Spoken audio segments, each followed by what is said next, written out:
किसी के बाप का मजाल नहीं है कि एक भी शहर नागरिक को इस देश से निकालते। जो देश चला रहे हैं प्रधानमंत्री से लेकर के उनकी पूरी टीम, या तो ये पूरी तरह से पागल हो गए हैं या इनकी काबिलियत नहीं है कि प्रधानमंत्री बने या ये देश को चलाए। जब ट्रिपल तलाक का बिल आया था तो संसद में कहते थे कि मैं मुसलमान माँ बहनों को इंसाफ दिलाने के लिए आया हूँ। कुछ ही चंद किलोमीटर की दूरी पर पार्लियामेंट से 70 दिनों से बैठी हुई है, उनको इंसाफ दिलाने के लिए झूठ बोलने वाला भाई कहाँ गायब हो गया है। उसी तरह से एक और ढोंगी है योगी आदित्यनाथ, जो अपना नाम भी गलत बताता है, नाम भी गलत लिखता है। वो कहता है कि मुसलमान रजाई ओढ़ करके घर के अंदर सो रहे हैं और मुसलमान औरतें बाहर आंदोलन कर रही हैं। यही ढोंगी कुछ दिन पहले कहता था कि मुसलमान तो बाहर रहते हैं और औरतों को बंद करके घर में रखते हैं। प्रधानमंत्री जी ढकोसला करके मैं अपना ट्विटर हैंडल, मैं अपना सोशल मीडिया का अकाउंट औरतों को दे दूंगा। मैं कहना चाहता हूं कि आप अपना ट्विटर हैंडल और social media account Shaheen Bagh को औरतों को दे दीजिए, आपको याद दिला देंगे कि आपका ड्यूटी क्या है। लाइव टीवी, सच सबसे आगे। मैं कहना चाहता हूं कि इसके पहले भी सरकारें आई हैं, आज भी सरकार है, मुस्तकबिल में भी सरकार आएगी, लेकिन किसी के बाप का मजाल नहीं है कि एक भी शहर नागरिक को इस देश से निकालते। आज हम सभी इस देश के बाइज्जत शहरी हैं, सम्माननीय नागरिक हैं। सरहदें देशों की होती हैं, राज्यों की होती हैं, जिलों की होती हैं। सरहद मजहब की नहीं होती है, इंसानियत की सरहद नहीं होती है, सोच की सरहद नहीं होती है, आइडियाज की सरहद नहीं होती है। मजहबें सरहद नहीं मानती हैं। हमें पता है कि हमारा मजहब सऊदी अरबिया से यहां पे आया है और ये मजहब सिर्फ भारत में नहीं आया है बल्कि दुनिया के हर देशों में गया है। हम इस्लाम के मानने वाले लोग हैं, हमारा मजहब बाहर का है, लेकिन मानने वाले लोग सब भारतीय हैं। अब इसके तारीख में मैं नहीं जाना चाहता। आपको पता है कि 95 से 96% लोग जापान के बौद्ध धर्म को मानते हैं। आपको यह भी पता है कि बौद्ध धर्म की पैदाइश कहां हुई थी? क्या जापान में किसी ने कहा कि यहाँ पे जितने जो लोग बौद्ध धर्म को मानते हैं ये सब भारतीय हैं और इनको भारत लौट जाना चाहिए? इस तरह की सोच वही लोग करते हैं जिनके दिमाग में सीमाएं हैं, जिनके दिमाग में बाउंड्री बनी हुई है। अगर जिस आदमी की सोच में बाउंड्री नहीं हो, आइडियाज में बाउंड्री नहीं हो, वो इस तरह की बात नहीं कर सकता है। तो ये बात बिल्कुल ध्यान में रखिए कि आप भारत की मिट्टी में पैदा हुए हैं, यहाँ की हवा में सांस ले रहे हैं, यहाँ की जमीन में उपजी हुई फसलों को खा रहे हैं और मरने के बाद यहीं की मिट्टी में दफन होंगे। आप यहाँ से नहीं जाने वाले। आप अपने अंदर के डर को निकाल दीजिए। दोस्तों, आज ये जो लड़ाई चल रही है, हम जहां भी जाते हैं लोग ये पूछते हैं कि ये कब तक चलेगा, आंदोलन कब तक चलेगा, हमें कामयाबी कब मिलेगी। हम उनको हिम्मत देते हैं और कहते हैं कि दोस्तों, अभी तो कुछ दिन और कुछ हफ्ते हुए हैं, अभी तो कुछ दिन कुछ हफ्ते हुए हैं, महीनों और साल बचे हुए हैं।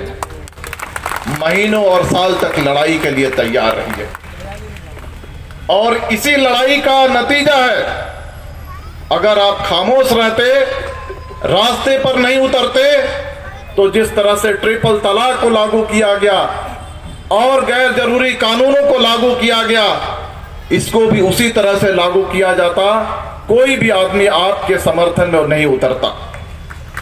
यह आपका एहतजाज है, आपका आंदोलन है कि आज आपकी हिम्मत बढ़ी हुई है और आज आपके साथ लोग आ रहे हैं। आपके आंदोलन का नतीजा है कि केरल, पंजाब, वेस्ट बंगाल ने इसके खिलाफ रेजोल्यूशन पास किया। आपके आंदोलन का नतीजा है कि मध्य प्रदेश, छत्तीसगढ़ ने पास किया। आपके आंदोलन का नतीजा है कि अब आंध्र प्रदेश और तेलंगाना पास कर रहे हैं। आपके आंदोलन का नतीजा है कि बिहार में कहा गया कि एनआरसी नहीं होगा और अगर एनपीआर होगा तो 2010 के एनपीआर के यार्ड स्टिक के अनुसार होगा। यह आपके आंदोलन का नतीजा है। जिस दिन अलवर में पहलू खान को मारा गया था, दादरी में अखलाक को मारा गया था और ट्रेन से उतार करके जुनैद को मारा गया था, जिस दिन दलितों को पीटा गया था, मारा गया था गुजरात में, और जिस दिन धुलिया के साकरी में सोलापुर के रहने वाले कबायलियों को मारा गया था बच्चा चोरी के इल्जाम में, अगर आपने उस दिन शाहीन बाग बना ली होती, रास्ते पर उतर जाते तो आज ये दिन देखने की जरूरत नहीं पड़ती। देर से ही सही आप जागे हैं, लेकिन आप जागे हैं तो आप इंसानियत, इंसाफ और कॉन्स्टिट्यूशन बचाने के लिए रास्ते पर उतरे। मैं कहना चाहता हूं, नरेंद्र मोदी जी बार बार कहते हैं, जब ट्रिपल तलाक का बिल आया था तो संसद में कहते थे कि मैं मुसलमान मां बहनों को इंसाफ दिलाने के लिए आया हूं।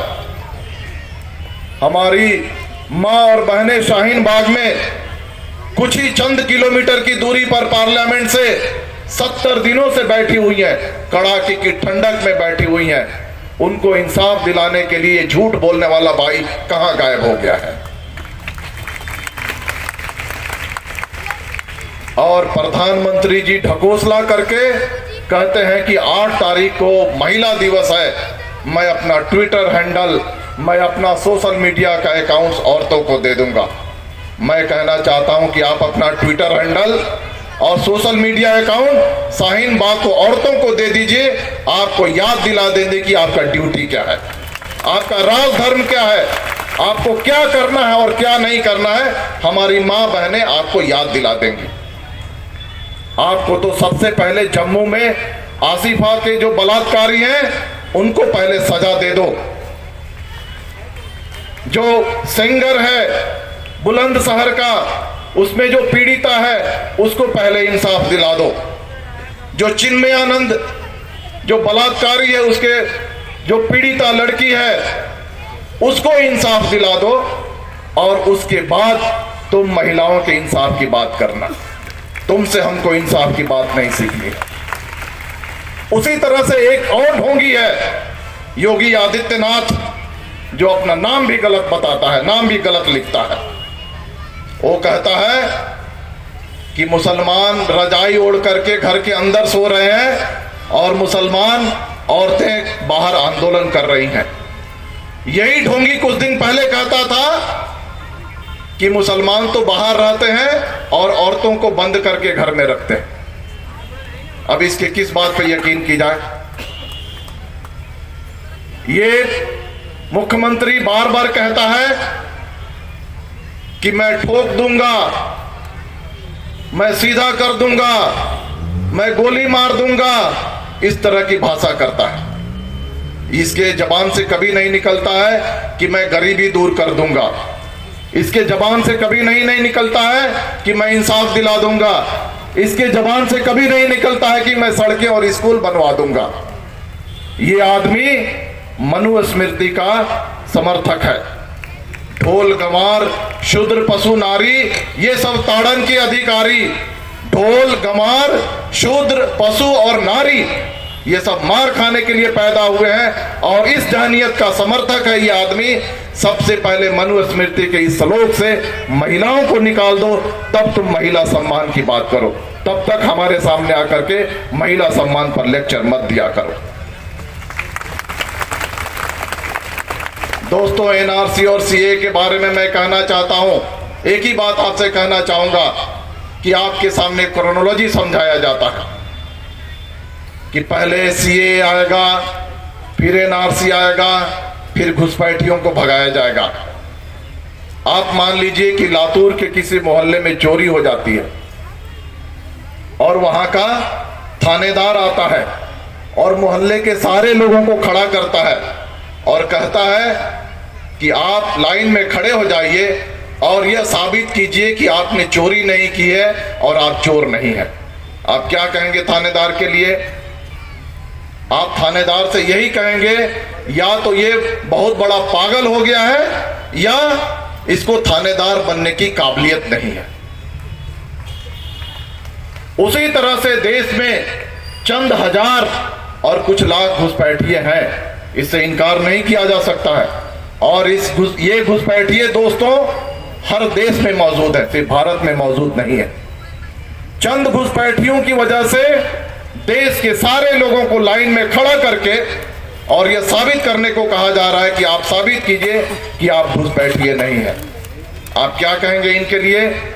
या तो ये जो देश चला रहे हैं प्रधानमंत्री से लेकर के उनकी पूरी टीम, या तो ये पूरी तरह से पागल हो गए हैं या इनकी काबिलियत नहीं है कि प्रधानमंत्री बने या ये देश को चलाए। हम चाहते हैं कि आप घुसपैठियों को आइडेंटिफाई कीजिए, उनको डिटेक्ट कीजिए, उनको डिपोर्ट कीजिए। घुसपैठियों से हमको मोहब्बत नहीं है, घुसपैठियों से तो प्रधानमंत्री और गृह मंत्री को मोहब्बत है। कैसे मोहब्बत है कि जो लोग आज रिफ्यूजी के तौर पर हमारे जमीन पर मौजूद हैं, हमारे देश में मौजूद हैं, उसमें से मेजॉरिटी जो है वो घुसपैठिए हैं। अपने आप को रिफ्यूजी बताते हैं लेकिन घुसपैठिए हैं। और उनको नागरिकता देने की जो कोशिश सरकार कर रही है, घुसपैठियों को नागरिकता देने की कोशिश कर रही है। घुसपैठियों से मोहब्बत प्रधानमंत्री और गृह मंत्री को है, भारत के मुसलमानों को घुसपैठियों से मोहब्बत नहीं है। दोस्तों, ये एनआरसी और सीएए ये सिर्फ आपके खिलाफ नहीं है, ये दलितों, आदिवासियों, गरीबों, मजदूरों, किसानों, भूमिहीनों के खिलाफ है। ये कैसे खिलाफ है? आज तुम कागजात पूछोगे, आज तुम कागजात पूछोगे, कल धर्म पूछोगे और जात पूछोगे। यानी आज ये कागजात पूछेंगे, उसके बाद धर्म पूछेंगे और उसके बाद जात पूछेंगे। आज मजहब पूछ करके आपको तकलीफ देने की कोशिश कर रहे हैं, कोई गारंटी नहीं है कि कल जात पूछ करके ये तकलीफ नहीं देंगे। लाइव टीवी, सच सबसे आगे।